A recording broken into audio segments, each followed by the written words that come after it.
Imagine being arrested for celebrating Christmas. Yes, in America, Christmas was once considered a crime. No gifts, no decorations, no church bells ringing through winter air. And if you broke the rule, you were fined 5 shillings. That was the price of joy in 1659. This wasn't a rumor floating through taverns. This wasn't folklore whispered around hearths.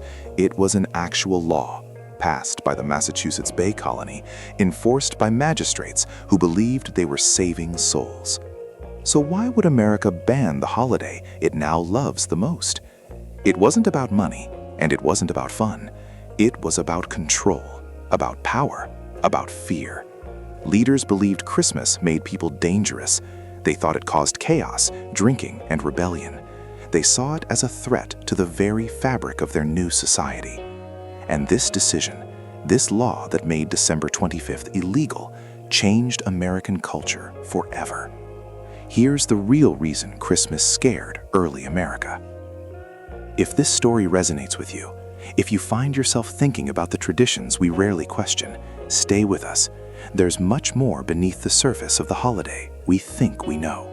The year was 1659, Massachusetts, a place where winter meant survival, not celebration, where the sound of laughter was viewed with suspicion, where joy itself required justification.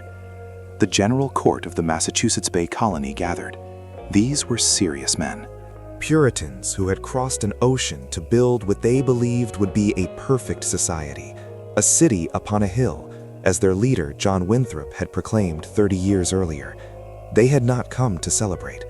They had come to purify. On May 11th, the court enacted what they called the penalty for keeping Christmas. The language was precise. The intention was clear. Anyone found observing any such day as Christmas or the like, either by forbearing of labor, feasting, or any other way, would be punished. The fine? 5 shillings. That might not sound like much, but in 1659, 5 shillings represented nearly a week's wages for a common laborer. It was the cost of a bushel of wheat. It was enough to feed a family for several days. The law would remain in effect for 22 years. 22 winters without Christmas. 22 Decembers where taking the day off work was criminal, where lighting a candle in celebration could lead to punishment, where singing a carol might bring a knock at your door. But this wasn't the beginning of the story. To understand why America banned Christmas, we have to go back further, across the Atlantic, to England, to a civil war that would reshape Christianity itself. 1644. England was tearing itself apart. King Charles I sat on one side, Parliament sat on the other. Between them, blood, battle, the question of who truly ruled England. But beneath the political struggle lay something deeper. A religious war about the very nature of worship, about how to reach God, about what it meant to be Christian. The Puritans were rising to power. These were reformers who believed the Church of England had not gone far enough in breaking from Catholic traditions. They saw corruption everywhere, in the ornate churches, in the elaborate ceremonies, in the holidays that mixed Christian worship with ancient pagan customs. And nowhere was this mixture more obvious than Christmas. December 25th had never been mentioned in the Bible. Jesus' actual birth date was unknown. Scholars believed he was likely born in spring or fall, when shepherds would have been watching their flocks in fields. But December had been chosen deliberately by the early church. Why December? Because pagans were already celebrating there. For centuries, ancient Romans had held Saturnalia, a week-long festival beginning on December 17th, a time of feasting, gift-giving, role reversals where masters served slaves, and freedom from the normal rules of society. It was chaotic, indulgent, wild. The winter solstice brought similar celebrations across Europe. Germanic tribes marked Yule. Celts honored the return of light. These were festivals of survival, of making it through the darkest time of year, of believing warmth would return. When Christianity spread through Europe, the church made a strategic decision. Rather than fight these deeply rooted traditions, they would absorb them. December 25th became Christmas, Christ's Mass, the celebration of the Savior's birth, placed deliberately on top of pagan winter festivals. For over 1,000 years, this arrangement held. But by the 17th century, the Puritans had had enough. They looked at Christmas and saw everything they despised: the drunkenness, the feasting while others starved, the mockery of religious piety, the carnival atmosphere that seemed more Roman than Christian. In 1644, the English Parliament passed an ordinance. December 25th was to be a day of fasting and repentance, not feasting and celebration. All shops were to remain open. All work was to continue. Christmas, as the people knew it, was banned. The reaction was immediate. In 1647, riots broke out. In Canterbury, when the mayor tried to enforce the Christmas ban, crowds drove him from the city. These became known as the Plum Pudding Riots. Pro-Christmas demonstrators took control of the streets. They demanded their ancient right to celebrate. Similar uprisings occurred in Norwich and Ipswich. The people wanted their holiday. But the Puritans held firm. Under Oliver Cromwell, who became Lord Protector in 1649, the ban intensified. Soldiers patrolled streets on December 25th, ensuring compliance. They sniffed for the smell of roasting goose. They listened for sounds of revelry. They questioned anyone who appeared too joyful. Christmas had become dangerous. And across the ocean, in the Massachusetts Bay Colony, Puritan leaders watched and learned. The Puritans who settled Massachusetts weren't running from persecution alone. They were running towards something, a vision, a dream of building God's perfect society, free from the corruption they believed had poisoned England. They called themselves visible saints, people who had experienced genuine conversion, who could prove their faith through their actions, who would create a community so pure, so righteous, that it would become a model for the entire Christian world. Everything had to be controlled. Church attendance was mandatory, Sunday rest was enforced, behavior was monitored, even clothing was regulated. The colony's leaders believed that order and discipline would bring them closer to God. And Christmas represented everything they opposed. Governor William Bradford, who led the Plymouth colony, wrote about Christmas in his journal. In 1620, just months after the Mayflower arrived, some settlers wanted to celebrate December 25th. Bradford forbade it. He wrote that Christmas was a superstition carried over from pagan times.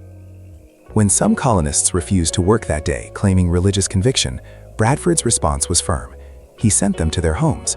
Then he ordered everyone else to work publicly, making a spectacle of labor on Christmas Day. When the resistors came outside to play in the streets, he stopped them. If they made the keeping of it matter of devotion, let them keep their houses, but there should be no gaming or reveling in the streets. The message was clear. Christmas had no place in their New Jerusalem. But it wasn't just about religious purity. The Puritans feared what Christmas made people become. In Old England, Christmas had been wild, not the quiet family gathering we imagine today, not the gentle snow globe scenes of Victorian cards. Christmas in the 16th and 17th centuries was closer to carnival, to chaos, to the world turned upside down. The celebrations lasted 12 days, from December 25th to January 6th. During this time, the normal social order collapsed. Servants could mock their masters, men dressed as women. Groups of young men, called mummers, would burst into homes demanding food and drink. If the householder refused, the mummers might vandalize property or become violent. Wassailing added to the rowdiness. Groups would go door to door, carrying a large bowl of spiced ale or cider. They would sing, they would drink, and they would expect hospitality. The word wassail comes from the Old Norse ves hael, be healthy. But by the 17th century, wassailing often meant drunken demands for alcohol and food from wealthier neighbors. Historian Stephen Nissenbaum described Christmas in this era as a season of misrule, a time when the poor could threaten the rich, when apprentices could defy their masters, when the social tension simmering all year could explode into the streets. Church attendance was part of the tradition, yes, but so was drinking until dawn, so was gambling, so was sexual license, so was noise, chaos, and the breakdown of authority. The Puritans looked at this festival and saw Satan's work. They believed Christmas celebrations led directly to sin, to fornication, to violence, to everything that threatened their carefully ordered society. In their minds, banning Christmas wasn't oppression, it was protection. 1659. The law passes in Massachusetts. For the next 22 years, Christmas is illegal in the colony. People adapt. They work on December 25th like any other day. They do not decorate. They do not feast in public. They do not acknowledge the holiday at all. But beneath the surface, resentment grows. Not everyone in the Massachusetts Bay Colony is a Puritan. By the 1660s and 70s, new settlers arrive: Anglicans, Quakers, Baptists, people who grew up celebrating Christmas, people who see the ban as tyranny, not piety. In 1681, the law is repealed, not because attitudes changed, not because the Puritan leaders suddenly decided Christmas was acceptable. The law ended because England forced the issue. The Crown was reasserting control over the colonies, and one of the demands was that colonists be allowed to worship according to their own traditions. But repealing the law didn't make Christmas popular. For generations, Massachusetts remained hostile to the holiday. Schools stayed open on December 25th. Businesses operated as usual. Anyone caught celebrating too enthusiastically faced social punishment, if not legal consequences. As late as 1850, Massachusetts factories required employees to work on Christmas Day. Those who didn't show up were fired. The lingering Puritan distrust ran deep. But elsewhere in America, a different story was unfolding. In the southern colonies, Virginia, Maryland, the Carolinas, Christmas had never been banned. Anglican settlers brought their English traditions with them. They attended church on Christmas morning, they feasted with their families, they decorated with evergreen boughs and held dances that lasted until dawn. These weren't the wild street celebrations of Old England. The southern colonial Christmas was more contained, more aristocratic, but it was a celebration nonetheless. Plantation owners would sometimes give their enslaved workers a few days off during the Christmas season, not from generosity, from necessity. The tobacco harvest was done, winter planting hadn't yet begun, and allowing a brief respite helped maintain control the rest of the year. For enslaved people, those few days held complicated meaning, a moment of relative freedom within an absolute oppression.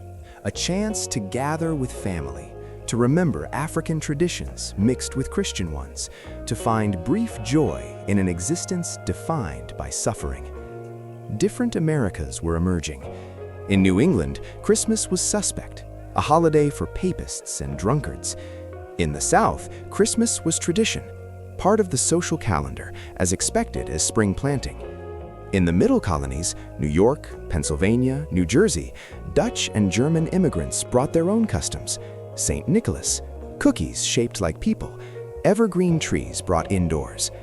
America wasn't united about Christmas. The holiday was contested territory, a battleground where culture, religion, class, and regional identity clashed, and the fight was far from over. 1776, Christmas Day. George Washington leads his army across the Delaware River. The Revolutionary War is going poorly. Morale is collapsing. Enlistments are expiring. Washington needs a victory desperately. He chooses Christmas night for his attack on Trenton. Why? Because he knows the Hessian mercenaries fighting for the British will be celebrating, drinking, letting their guard down. Christmas for them is still the old European festival, a night of indulgence. Washington's gamble succeeds.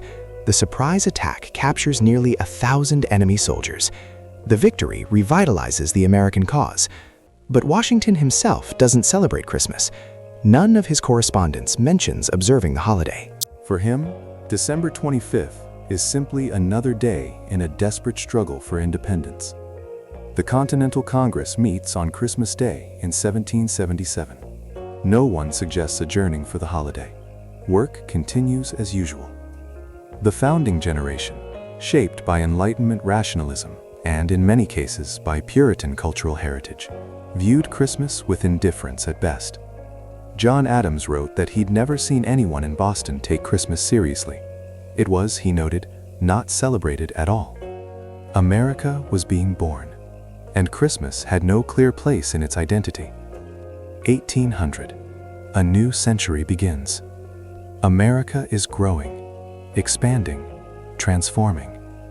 The 13 colonies have become 15 states, soon to be more. The frontier pushes westward.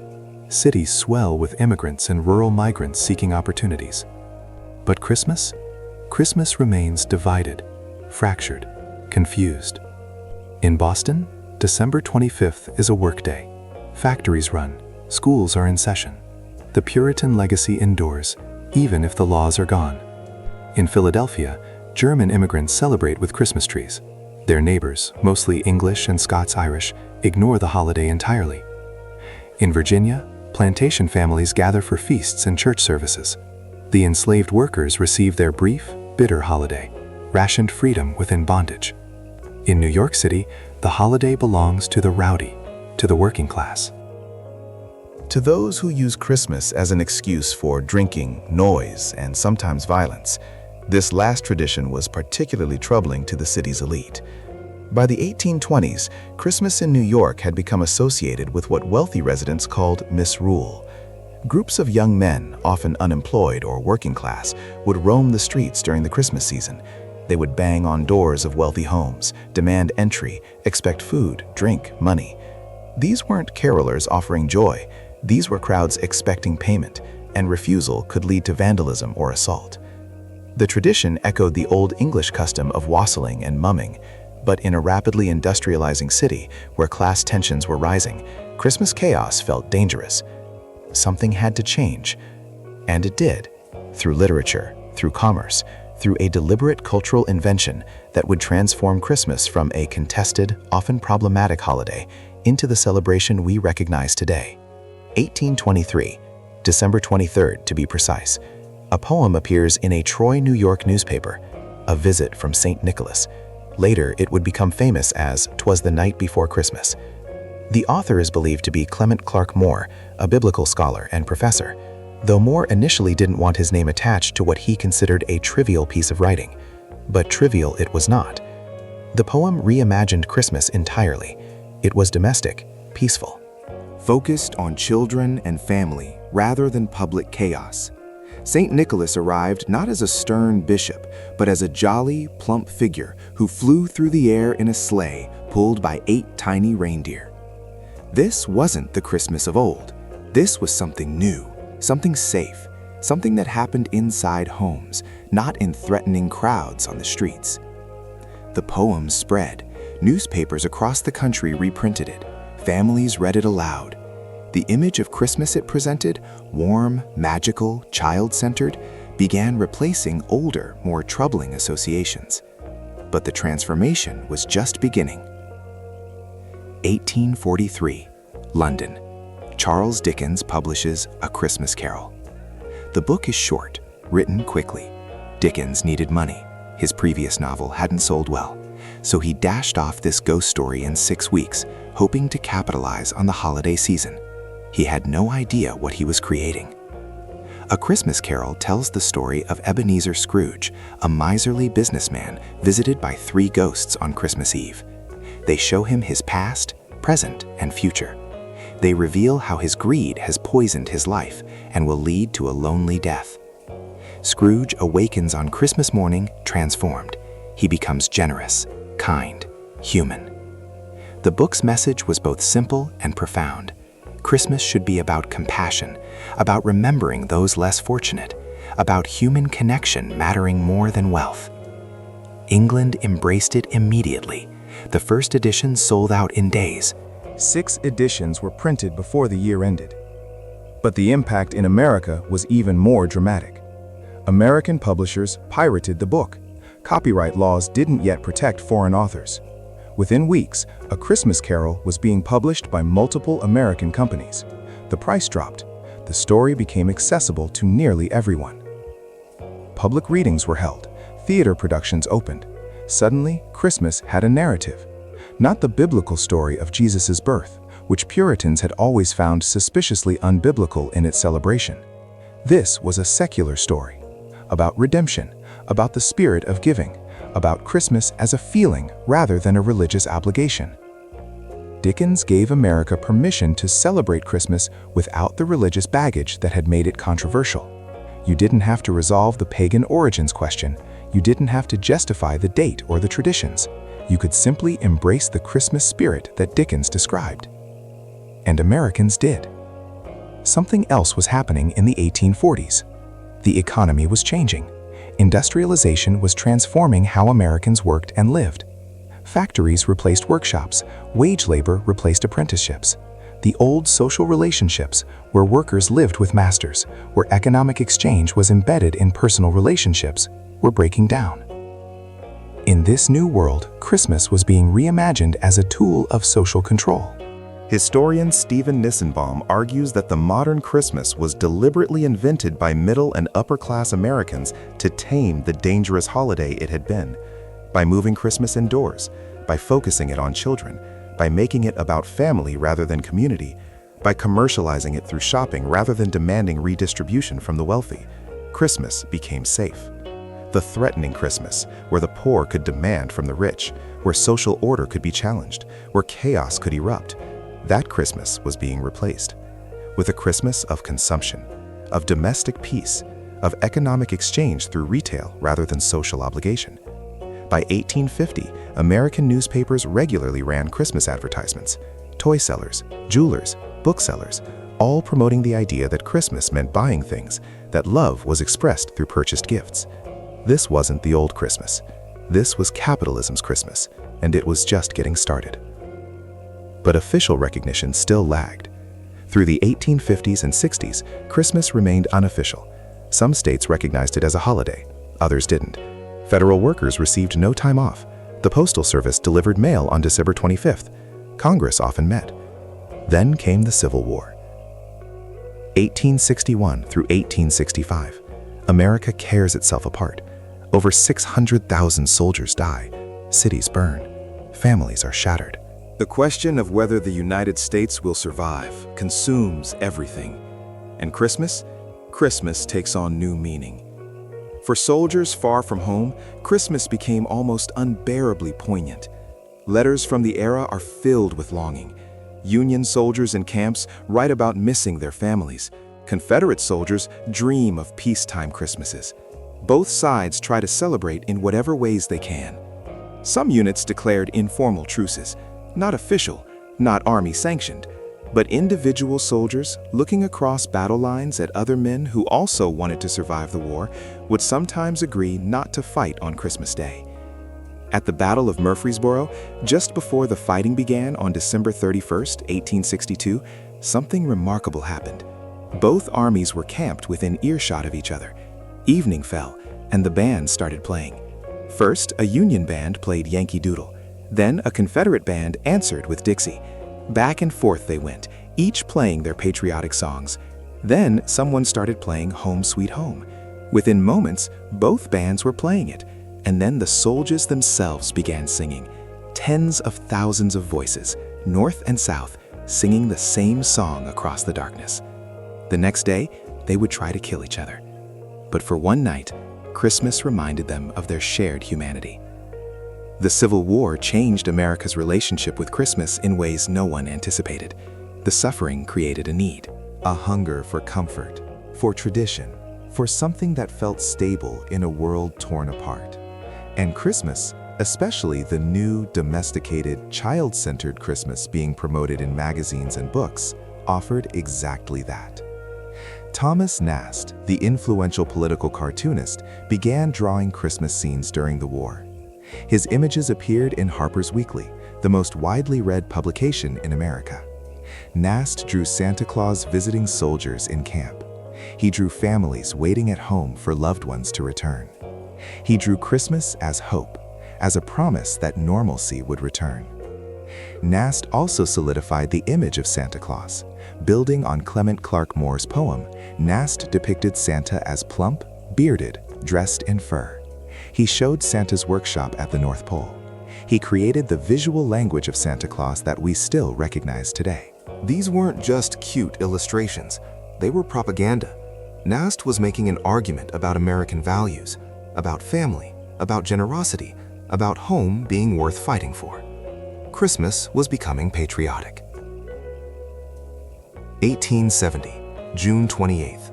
President Ulysses S. Grant signs a bill into law. The bill creates 4 federal holidays: New Year's Day, Independence Day, Thanksgiving, and Christmas. For the first time in American history, Christmas is officially recognized as a national holiday. The process had begun earlier that year. Representative Burton Chauncey Cook of Illinois introduced the bill to the House. It passed easily. The Senate concurred. Grant signed it without controversy. But the law only applied to federal workers in Washington, D.C. It didn't create a national day off. Individual states still controlled their own holiday schedules. Businesses could remain open, schools could hold classes. Nevertheless, the symbolic importance was enormous. America, the nation founded by Puritans who banned Christmas, the country that had spent 2 centuries ambivalent or hostile toward the holiday, had officially embraced it. Christmas was American now. But what did that mean exactly?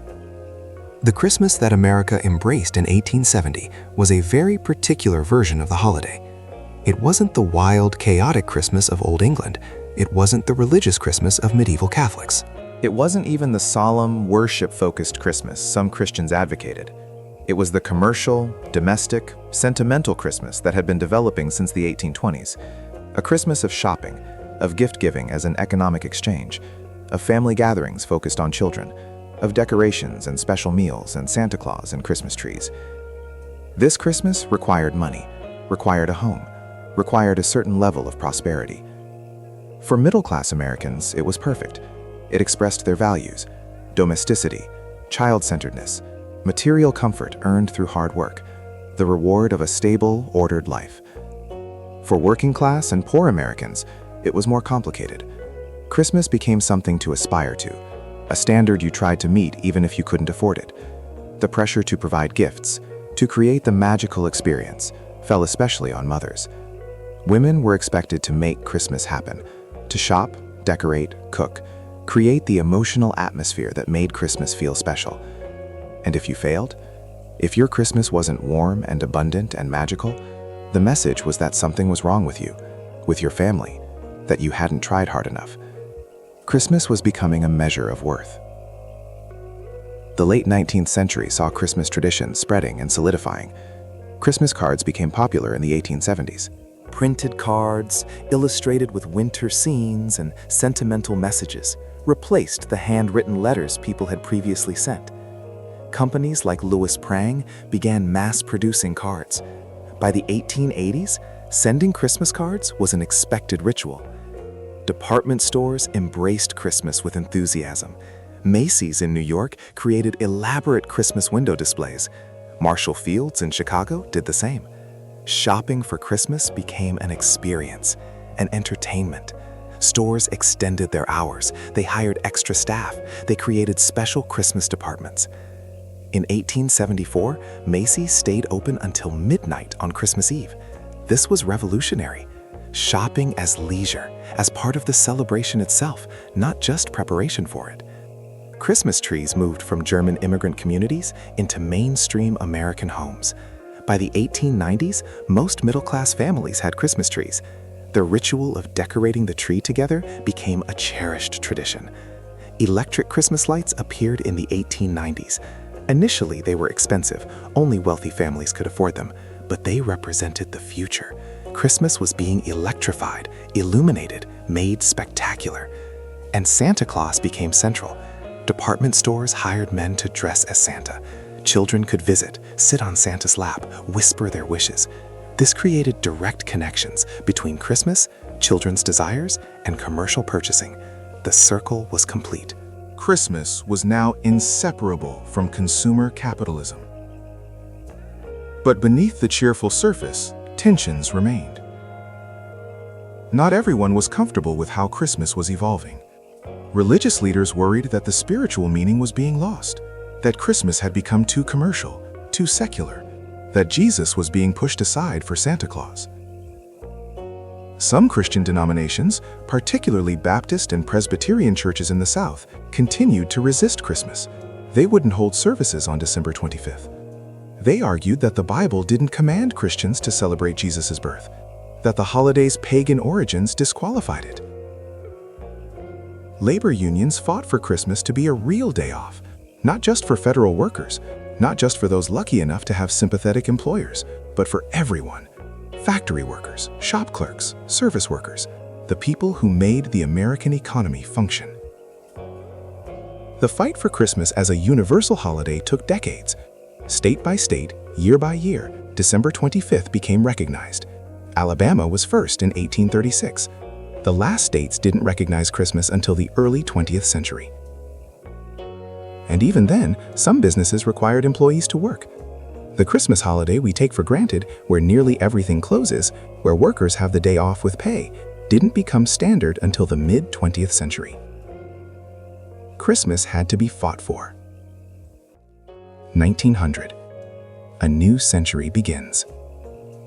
America has changed beyond recognition from the Puritan colony that banned Christmas in 1659. The country now stretches from Atlantic to Pacific. Millions of immigrants have arrived, bringing their own Christmas traditions. Cities glow with electric lights. Factories produce goods in quantities that would have been unimaginable a century before. And Christmas is everywhere. Magazines publish Christmas issues. Newspapers run Christmas features. Stores devote entire floors to Christmas merchandise. Churches hold special Christmas services. Families plan for weeks. The entire month of December becomes oriented toward the single day. But something interesting happens in the early 20th century. Christmas begins to change again. It becomes more standardized, more uniform. The regional variations start to fade. In part, this happens through media. National magazines like Ladies' Home Journal and Good Housekeeping published articles about how to celebrate Christmas. They included recipes, decoration ideas, gift suggestions. They created a template, an ideal Christmas that families across the country tried to replicate. Movies reinforced the standardization. Silent films in the 1910s and 20s featured Christmas scenes. When sound arrived in the late 1920s, Christmas songs became part of American popular culture. Silent Night was recorded. Jingle Bells was performed. A shared Christmas soundtrack began to develop. Radio accelerated the process. In the 1930s and 40s, Christmas radio programs reached millions. Families gathered around their radios to listen to Christmas specials. They heard the same songs, the same stories, the same vision of what Christmas should be. The American Christmas was becoming singular, unified, a shared national experience, and it was about to face its greatest test. 1941, December 7th. Pearl Harbor. The Japanese attack shatters American isolationism. Within days, the United States is at war with Japan, Germany, and Italy. World War II will last nearly 4 years.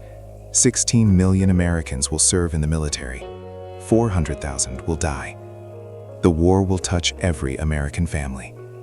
And Christmas, for the second time in American history, will take on extraordinary significance during wartime. But this time is different from the Civil War. This time, Christmas is fully established. It's not controversial. It's not regional. It's thoroughly, completely American. And that makes it powerful. Christmas becomes a symbol of what America is fighting for: home, family, freedom, the ability to celebrate in peace. The government uses Christmas in its messaging. Posters show soldiers dreaming of Christmas at home. Advertisements encourage people to buy war bonds as Christmas gifts. Radio programs remind listeners that soldiers overseas are missing Christmas with their families. For soldiers themselves, Christmas is bittersweet. The military tries to provide Christmas celebrations. Turkey dinners are shipped to bases around the world. USO shows perform on Christmas. Some units manage to decorate trees, even in jungles or deserts. Bob Hope performs for troops on Christmas. Bing Crosby records White Christmas, which becomes the most requested song by soldiers far from home. The song, released in 1942, captures something profound. I'm dreaming of a white Christmas, just like the ones I used to know. It's not really about snow. It's about memory, about longing, about the ache of separation from everything familiar. White Christmas becomes the best-selling single of all time, not because it's particularly complex or innovative, but because it expresses what millions of Americans feel: the desire to return to the world as it was, to the Christmases they remember, to normalcy. Christmas becomes a promise. When the war ends, we'll have this again. We'll be together. We'll be safe. On the home front, Americans adapt. Rationing affects Christmas. Sugar is rationed, limiting cookies and candy. Butter, eggs, meat, all the ingredients of traditional Christmas feasts are controlled. Families make do, they substitute, they share. Many traditional Christmas items are unavailable. Christmas lights are prohibited for the first several years of the war because of blackout regulations. Metal ornaments disappear because metal is needed for weapons. Rubber, tin, fabric, all are diverted to the war effort. But Americans keep celebrating. They find alternatives. Paper decorations replace metal ones. They leave trees unlit or use candles. They bake with less sugar. The determination to maintain Christmas, even in diminished form, becomes its own form of patriotism. Christmas packages for soldiers become a national ritual. Families carefully pack boxes with cookies, socks, letters, small gifts. They send them months in advance, hoping they'll arrive by December 25th. Many don't. The mail system is overwhelmed. Ships are sunk. Packages go missing. But the effort matters. The gesture says, "We remember you. We're waiting for you. You are still part of our Christmas, even though you're not here." 1945. The war ends. Americans return home. They marry. They have children. Lots of children. The baby boom begins. And with it comes the golden age of American Christmas. The 1950s see Christmas reach its full cultural power. Prosperity returns. Suburbs expand. Families have money to spend. And Christmas is the perfect outlet for post-war optimism and consumer spending. Television transforms Christmas. In 1952, Amal and the Night Visitors becomes the first opera commissioned for television, broadcast on Christmas Eve. In 1955, CBS televises The Stingiest Man in Town, an animated version of A Christmas Carol. But the real breakthrough comes in 1964. Rudolph the Red-Nosed Reindeer airs. It's a stop-motion animated special, 52 minutes long, sponsored by General Electric. Families gather to watch it. Children are transfixed. The special is repeated the next year, and the next. It becomes an annual tradition, one of the first television events that Americans expect to see every year. Must-see TV before the term exists. Other specials follow. A Charlie Brown Christmas in 1965, How the Grinch Stole Christmas in 1966, Frosty the Snowman in 1969. These specials create a shared cultural experience. Every child in America watches the same Christmas stories, sings the same songs, learns the same lessons about the meaning of Christmas. The message is remarkably consistent across all of them. Christmas isn't about presents. It's about love, about togetherness, about the intangible things that matter most. This message is somewhat ironic, considering that the specials are sponsored by toy companies and department stores. The very institutions selling Christmas presents are funding entertainment that says presents don't matter. But the contradiction doesn't seem to bother anyone. Americans embrace both messages. Christmas is about love, and about showing that love through purchased gifts. There's no tension between these ideas. They're woven together, inseparable. The 1950s also see Christmas decorations explode. Outdoor lights become standard. Not just for businesses, for homes. Families string lights along their roof lines. They wrap trees in their yards with lights. They install illuminated Santa Clauses and reindeer on their lawns. Neighborhoods compete. Entire streets become Christmas displays. People drive around looking at Christmas lights. It becomes an entertainment, a shared community experience. The scale keeps escalating. More lights, more elaborate displays, inflatable decorations, mechanical moving figures, music synchronized to lights. Each year tries to outdo the previous one. Christmas is becoming spectacular, an arms race of holiday cheer. But for many Americans, this golden age of Christmas was also oppressive. The expectation was perfection, the ideal Christmas seen in magazines and television commercials. The happy family gathered around the perfect tree with the perfect gifts, exchanging perfect moments of love. Real life rarely matched the ideal. Families fought. Relatives who barely tolerated each other all year were forced together. Alcoholism, which often remained hidden, became unavoidable during holiday gatherings. The financial pressure of gift-giving strained budgets. The emotional pressure of creating the perfect experience exhausted mothers especially. The contrast between the Christmas you were supposed to have and the Christmas you actually had could be devastating. But these experiences weren't discussed much. They didn't appear in the television specials. They weren't part of the cultural narrative. Christmas was supposed to be wonderful. If yours wasn't, you kept it to yourself. 1965, December 25th. Astronaut Frank Borman, James Lovell, and William Anders orbit the moon aboard Apollo 8. On Christmas Eve, they broadcast images of the Earth rising over the lunar surface. They read from the book of Genesis.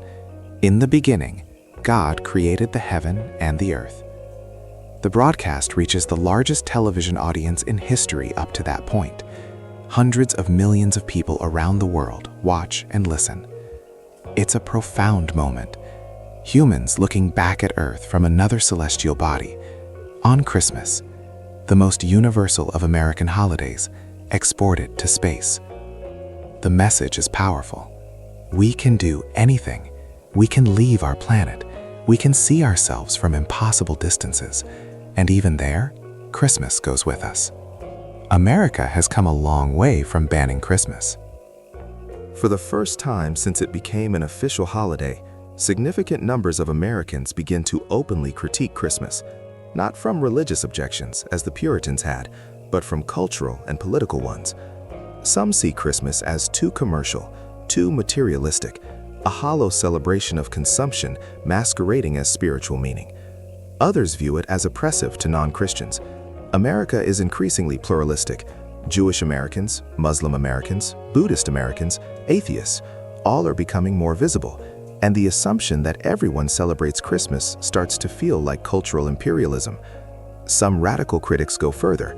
They see Christmas as a tool of capitalism, a way to encourage debt and spending, a distraction from inequality, a false promise of harmony that prevents people from recognizing the exploitation built into the economic system.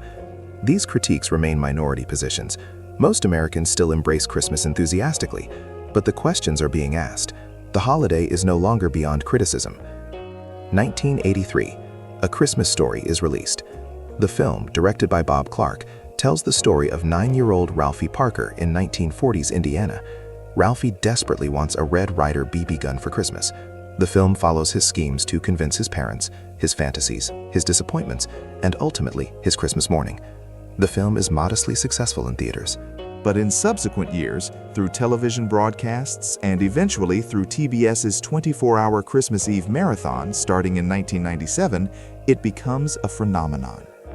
Why does A Christmas Story resonate so powerfully? Because it's honest about Christmas in a way that most Christmas entertainment isn't.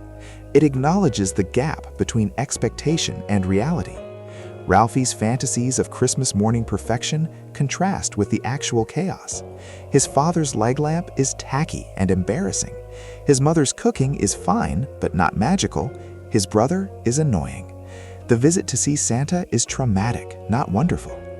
But the film also captures the genuine magic, the anticipation, the wonder, the moment when Ralphie finally gets his BB gun and the dream actually comes true.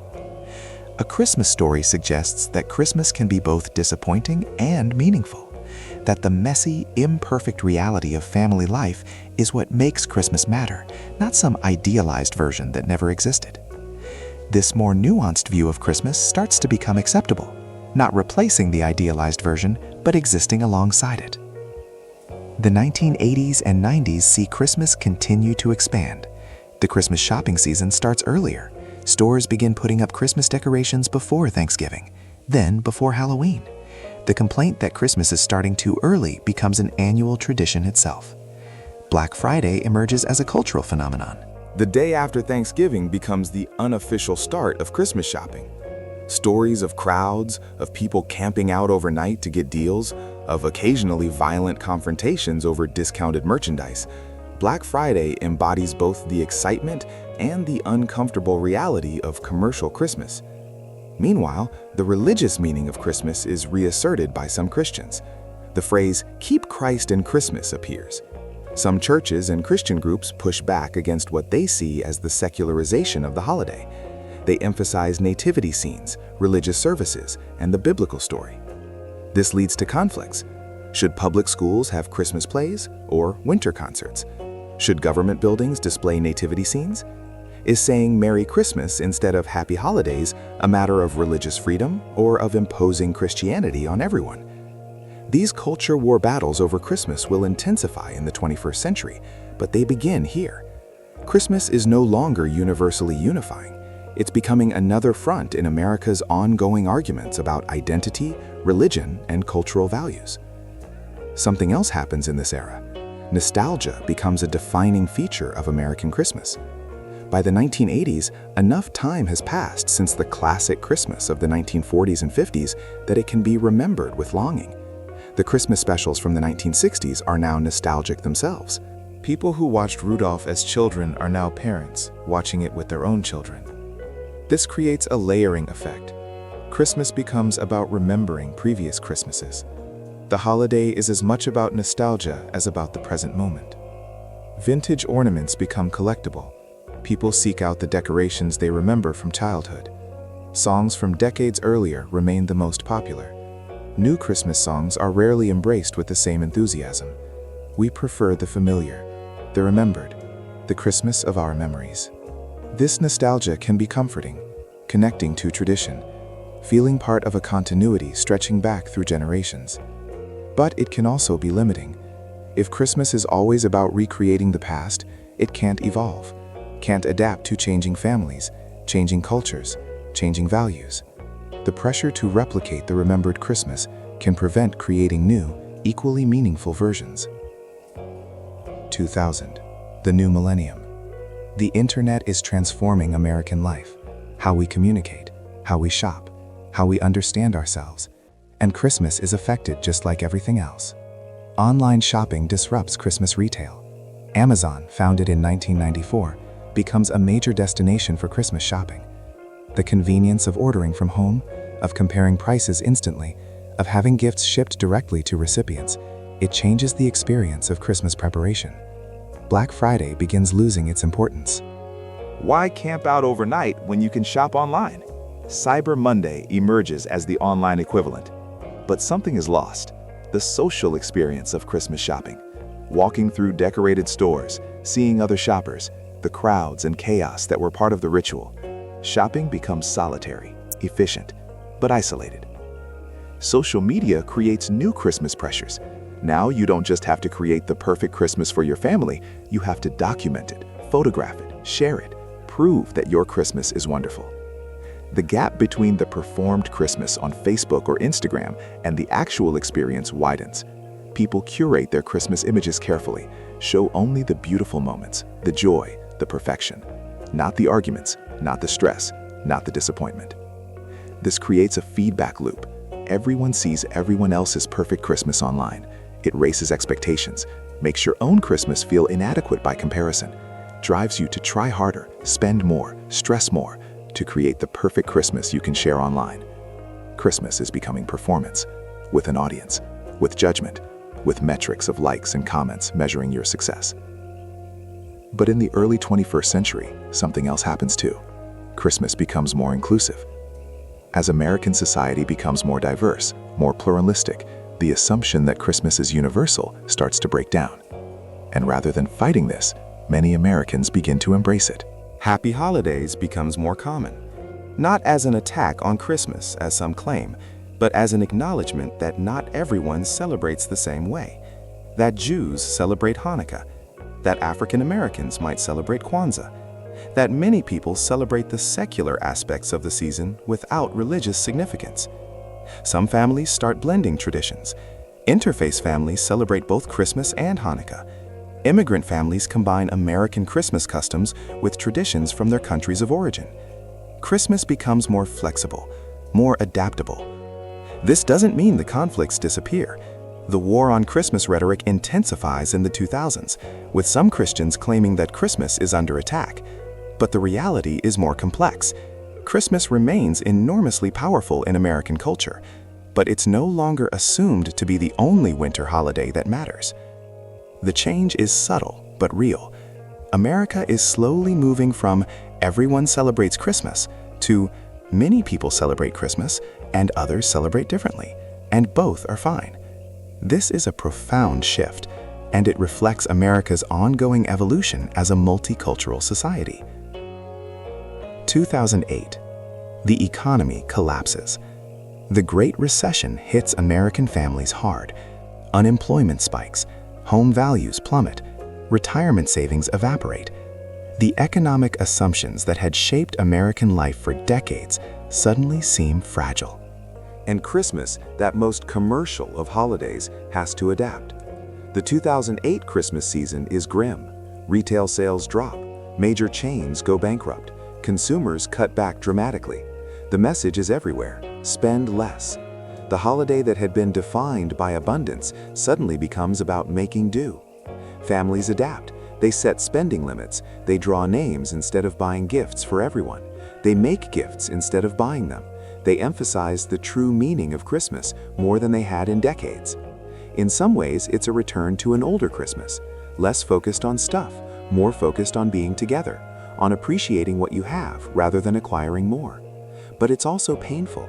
Parents who can't afford the gifts their children want, the gap between the Christmas portrayed in advertising and the Christmas they can actually provide, the sense of failure when you can't deliver the expected abundance. The recession forces conversations about Christmas that had been avoided. How much should we spend? What really matters? Are we celebrating for ourselves or performing for others? For some families, these conversations lead to lasting changes. They simplify their Christmases permanently, focus on experiences rather than presents, create new traditions that don't depend on spending. For others, as the economy recovers, the old patterns return: the Christmas shopping, the competition, the performance of abundance. But something has shifted. The assumption that bigger, more expensive, more elaborate always equals better, that assumption is questioned more openly. 2015, something new appears on Netflix: Christmas movies. Lots of Christmas movies. Formulaic, predictable, romantic comedies set at Christmas. Woman returns to small hometown. Woman has forgotten the true meaning of Christmas. Woman meets attractive man. Woman rediscovers herself and finds love. All by December 25th. The Hallmark Channel had been making these films for years, but Netflix's entry accelerates the trend. Soon, dozens of Christmas romantic comedies are released every year. They all follow similar patterns, similar story beats, similar aesthetic. And people watch them in enormous numbers. They become a phenomenon, a subject of memes, of think pieces, of cultural analysis. Why are these formulaic Christmas movies so popular? Several reasons, perhaps. They're comforting. In an uncertain world, they offer absolute predictability. You know the couple will end up together. You know Christmas will be magical. There are no real stakes, no real disappointment. Just 2 hours of gentle, guaranteed happiness. They're nostalgic. They present a version of Christmas that probably never existed, but feels like it should have. Small towns with snow-covered streets, everyone friendly, problems solved through the magic of the season. They're aspirational. The women in these movies have careers, but not too demanding. The men are attractive and available and emotionally mature. The houses are beautiful. The decorations are perfect. It's a life that seems attainable, even if it isn't. And they're ritualistic. Watching these movies becomes a Christmas tradition itself, a way to mark the season, like putting up the tree or baking cookies. The movies aren't really about the plot. They're about creating the feeling of Christmas. The films represent how completely commercialized Christmas has become. They exist to sell subscriptions, to sell the idea of Christmas as product, as content to be consumed. But they also represent something more genuine: a hunger for the feeling of safety, of predictability, of hope that Christmas represents. Even if that feeling comes in the most artificial of packages. 2020, the pandemic.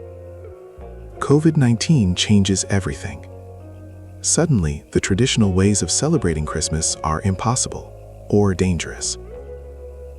Large family gatherings are discouraged. Travel is restricted. Many businesses are closed. The economy crashes again, worse than 2008. Unemployment spikes. People are dying. Hundreds of thousands of Americans dead by Christmas 2020. The holiday has to be reimagined. Again. Families adapt. They gather over Zoom. They ship gifts instead of exchanging them in person. They find ways to mark the season despite the separation and fear. But it's hard. Christmas had become so dependent on physical presence, on gathering together, on the rituals performed in person. Doing it virtually isn't the same. Some people find the simplified Christmas to be a relief. No pressure to travel, no obligation to see difficult relatives, permission to celebrate quietly, on their own terms. Others find it devastating, the loss of tradition, the isolation, the inability to create the Christmas they expected. For those who lost loved ones during the pandemic, that first Christmas was especially brutal. The empty chair at the table, the person who should be there and isn't. The pandemic Christmas of 2020 will be remembered, not fondly, but as a marker, as evidence of what Christmas really means. Strip away the decorations, the presents, the elaborate meals. What's left? The desire for connection, the need for hope, the hunger to mark the season in some way, even when everything is wrong. 2020 proves that Christmas is resilient. Americans celebrate anyway, in altered form, in diminished circumstances, but they celebrate because the need for Christmas, or something like it, runs deep. 2021 through today, Christmas continues. As the pandemic recedes, as normal life gradually returns, Christmas comes back, but not entirely the same. Some changes stick: more online shopping, more virtual connections supplementing physical gatherings, more acceptance that Christmas can take different forms. The culture wars over Christmas continue. Arguments about inclusive language, about public displays, about whether Christmas music should be updated or remain traditional, about who has the right to define what Christmas means. New traditions emerge. Advent calendars become elaborate. Elf on the Shelf becomes ubiquitous, despite being mildly creepy. Gender reveal parties and other social media-driven trends get Christmas versions. The commercialization intensifies further. Amazon's Prime Day now includes a second one in October, explicitly for early Christmas shopping. Decorations and advertising appear earlier each year. The Christmas season expands like a slow-motion explosion, consuming more and more of the calendar.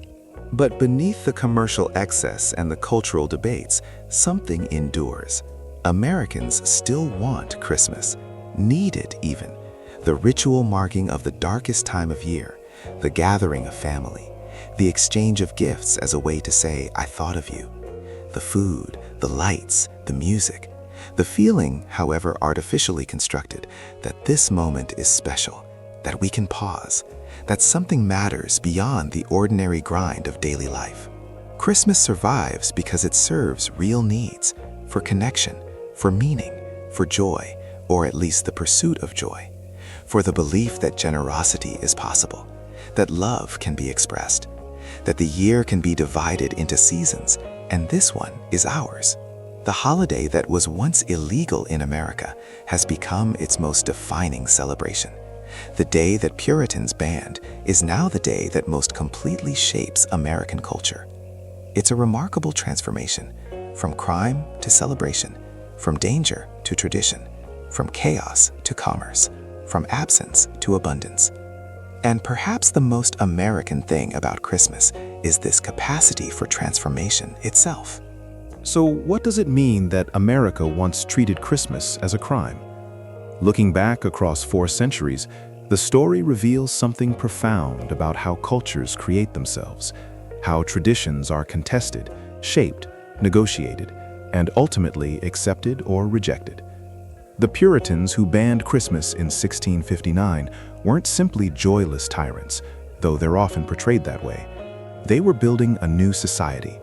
They believed that what people celebrated mattered, that holidays shaped culture, that allowing Christmas meant allowing the old world's corruption, violence, and disorder into their carefully constructed New Jerusalem. They were right about one thing: holidays do shape culture. Christmas today profoundly influences American life. The economy depends on it.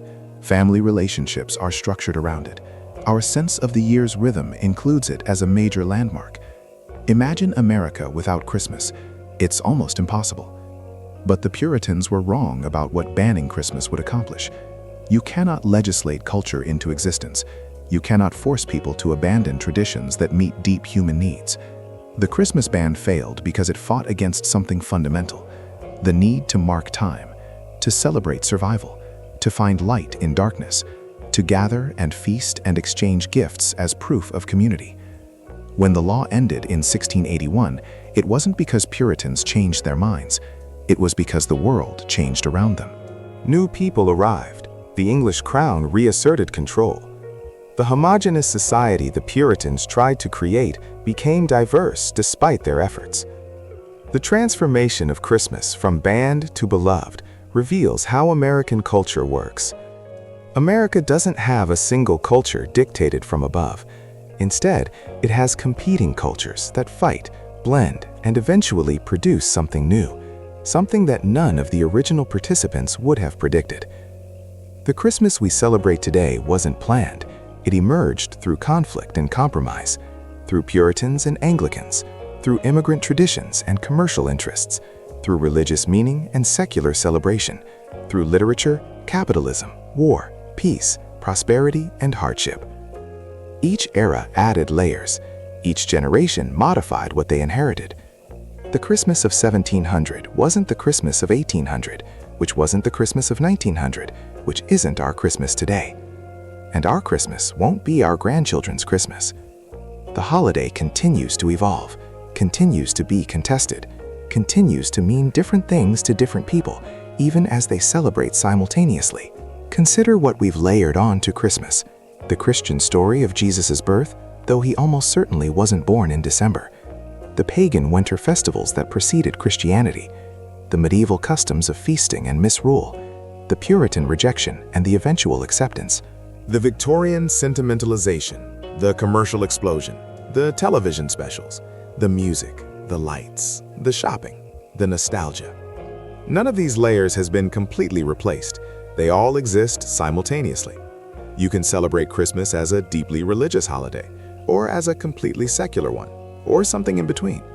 You can emphasize the traditional or embrace the new. You can spend extravagantly or simply. You can gather with extended family or celebrate alone. You can love Christmas or merely tolerate it. This flexibility is part of what makes Christmas powerful. It can accommodate nearly infinite variation while still being recognizable as Christmas. But the flexibility also creates tension. Whose Christmas is the real one? The religious observers who center the nativity? The secular celebrants who focus on Santa and gifts? The nostalgists trying to recreate the past? The innovators creating new traditions? The answer, of course, is all of them, and none of them. Christmas belongs to everyone who celebrates it, and no one owns it entirely. The commercial aspect of Christmas troubles many people. The sense that we've sold out a sacred holiday to capitalism, that Christmas has become more about profit than meaning. There's truth in this concern. The economic power of Christmas is staggering. In 2023, Americans spent over $900 billion during the holiday season. That's nearly 10% of the economy compressed into 6 weeks. Businesses depend on Christmas sales. Retailers make up to 40% of their annual revenue during the holiday season. Jobs are created. Marketing campaigns run for months. The pressure to spend is enormous. But it's too simple to say this is only bad, only corruption of something pure. Gift-giving has been part of winter celebrations for thousands of years, long before Christianity, long before capitalism. The exchange of gifts creates and maintains social bonds. It demonstrates care. It says, "I thought of you. I value our relationship enough to spend time and resources on this gesture." That meaning doesn't disappear because gifts are purchased rather than made. The commercialization of Christmas isn't separate from its meaning. It's part of how contemporary Americans express that meaning. We live in a market economy. Most of what we have is purchased. Using purchases to express love and care isn't inherently false. It's how we function. The problem isn't commercialization itself. The problem is when the commercial aspects overwhelm everything else, when the pressure to spend creates debt and stress, when the performance of abundance becomes more important than actual connection, when Christmas becomes a measure of worth based on how much you can afford. That's when commercialization becomes destructive, when it stops serving the holiday's deeper purposes and starts undermining them. What about the religious meaning? For Christians, Christmas celebrates the incarnation, God becoming human, the divine entering the material world as a vulnerable infant. It's theologically profound. The claim that the creator of the universe cared enough about humanity to become one of us. This meaning doesn't require December 25th to be Jesus' actual birthday. The date is symbolic. The celebration of the idea matters more than historical accuracy. But for many Americans, this religious meaning has faded. Christmas is a cultural holiday more than a religious one. They celebrate without attending church, without engaging the theological claims. Christmas for them is about family, tradition, and the feeling of the season. This troubles some Christians. They see sacred meaning being lost. They fight to keep Christ in Christmas, to remind people what the holiday is supposedly about. But other Christians are less concerned. They recognize that religious holidays have always contained secular elements, that Christianity itself absorbed pagan traditions, that faith can coexist with cultural celebration. And perhaps the secular celebration isn't entirely disconnected from religious meaning. The emphasis on generosity, on caring for others, on love and family and peace, these echo Christian values, even when God isn't mentioned. The Christmas spirit that Dickens described, is that so different from the message of the Gospels? Maybe the secular Christmas is Christianity's most successful evangelism. The values spread beyond the explicitly religious, embedded in culture, practiced even by those who don't believe. Or maybe that's wishful thinking. Maybe the secular Christmas has nothing to do with Christianity except accidental historical connection. Maybe it's something else entirely. A winter festival that absorbed Christian elements but isn't fundamentally Christian anymore. There's no definitive answer. The meaning each person finds in Christmas is valid for them. So we return to the question, what does it mean that America once treated Christmas as a crime? It means that nothing we take for granted is inevitable, that traditions we assume are ancient might be recent, that celebrations we think are universal might be contested, that culture is always being made, unmade, and remade. It means that the Puritans lost. Their vision of a controlled, ordered, purely religious society didn't survive, couldn't survive, because humans need celebration, need festival, need permission to feast and play and gather and give. It means that Christmas won. Despite being banned, Christmas came back, evolved, adapted, became more powerful than ever. But it also means that Christmas isn't finished. The holiday will continue to change. Our grandchildren will celebrate differently than we do. They'll add new layers. Discard some of ours, create traditions that seem inevitable to them, but would seem strange to us. And perhaps some will look back at our Christmas, at the commercial excess, the electric spectacle, the social media performance, and wonder how we could celebrate this way, just as we look back at the Puritans and wonder how they could ban it. Every generation thinks their version of Christmas is the real one, the right one, the way it should be. Every generation is both right and wrong. Epilogue, Christmas morning, 2025. Across America, families are waking up. The rituals are beginning. Children rushing to see if Santa came. Adults making coffee before facing the day. The smell of cinnamon and pine. The glow of lights against winter darkness. In some homes, the day begins with prayer. Thanks for the incarnation, for God's love made manifest, for the blessing of another Christmas. In others, the day begins with presents. Tearing paper, excitement, gratitude or disappointment, depending on what's inside. In some homes, extended families gather. Grandparents and grandchildren, siblings who see each other rarely. The good china comes out, the special recipes, the stories told every year. In others, it's quiet. A couple, a single person, those for whom Christmas is small, but still marked, still acknowledged. In some homes, Christmas is joyful. Everything works out. The food is good, the gifts are appreciated. The day feels magical, or at least pleasant. In others, Christmas is hard. Arguments surface, someone drinks too much, old resentments emerge. The gap between expectation and reality is painful. All of these are Christmas. All of these are real. All of these are American. The story of Christmas in America is the story of America itself. A story of conflict and compromise, of different groups with different visions trying to build a shared culture, of tradition and innovation in constant tension, of the sacred and the commercial intertwined, of the individual and the communal negotiating space, of memory and hope fighting for attention. The Puritans who banned Christmas wanted America to be one thing, a religious community of saints, ordered, controlled, pure. But America became something else, diverse, chaotic, commercial, democratic, a place where competing visions coexist, where traditions compete and blend, where nothing is settled forever. Christmas embodies this. The holiday contains multitudes, Christian and pagan, sacred and secular, traditional and innovative, expensive and simple, joyful and melancholy, inclusive and exclusive, personal and communal. It's all of these at once, and the tension between them is part of what makes Christmas powerful. If you celebrate Christmas, think about what it means to you, not what it's supposed to mean, not what others say it should mean, what it actually means in your life. Is it about faith, about family, about tradition, about nostalgia, about taking time off work, about the food, about the giving, about the receiving, about the lights and music creating a temporary transformation of ordinary space, about surviving another year and marking that survival with celebration? Whatever your answer, you're right.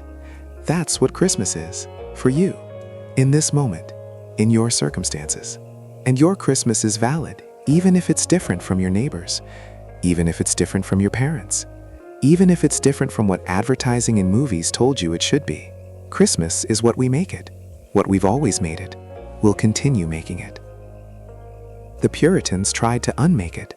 They failed, because the need for something like Christmas, for celebration, for marking time, for gathering and giving and finding light and darkness, that need is human, fundamental.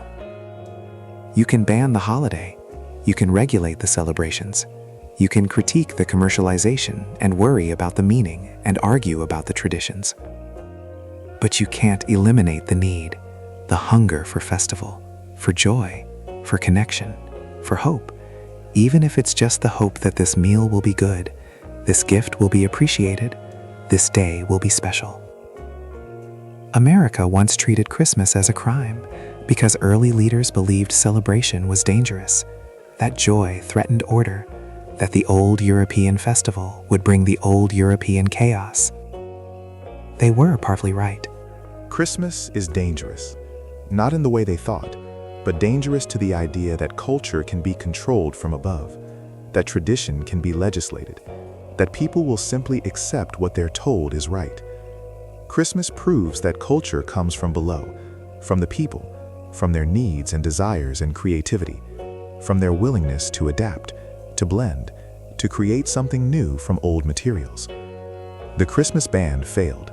Christmas came back, and now it's more American than apple pie, more American than baseball, more American than anything except perhaps July 4th. This is fitting.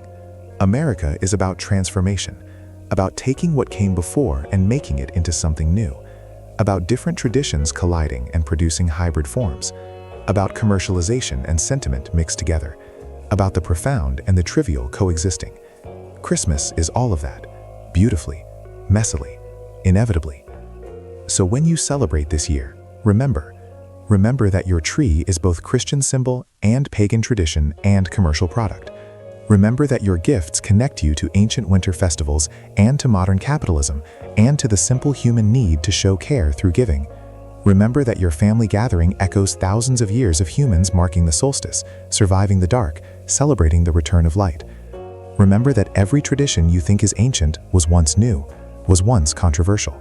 Was once negotiated into existence by people trying to make meaning from the materials they had available.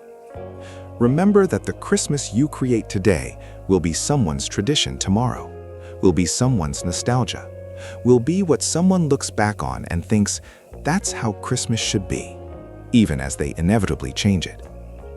Remember that America once treated Christmas as a crime, and now treats it as our most important cultural celebration. And that transformation, that journey from banned to beloved, says something profound about possibility, about change, about resilience, about what humans do with traditions, how we preserve them, argue about them, break them, rebuild them, pass them on transformed to the next generation, who will transform them again. This is Christmas. This is America. This is us, making culture every year, one celebration at a time. Merry Christmas, Happy Holidays, or just enjoy December 25th, however you mark it. The day is yours, as it always has been, as it always will be.